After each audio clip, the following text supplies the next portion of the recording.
Praise the lord.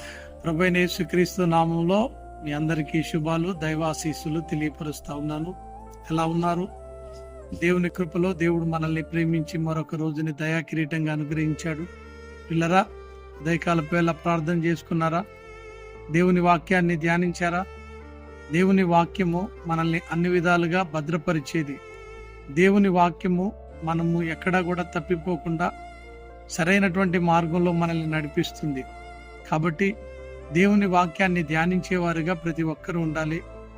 మీకు దేవుడిచ్చినటువంటి సమయంలో కొంత సమయమైనా దేవుని వాక్యము కొరకై మీరు వెచ్చించేవారుగా ఉండాలని ప్రభు పేరిట మనవి చేస్తున్నాము. బైబిల్ గ్రంథంలో కీర్తనల గ్రంథం 1వ అధ్యాయంలో దేవుని వాక్యాన్ని ధ్యానించేవారు ఎలా ఉంటారో తెలియపరచబడతా ఉంది. నీటి కాలువన ఎర్రన నాటబడినదై తన కాలమందు ఫలమిచ్చు చెట్టు వలె ఉంటాడు అని దైవ వాక్యాన్ని ధ్యానించే వ్యక్తిని గురించి వ్రాయబడిన మాట.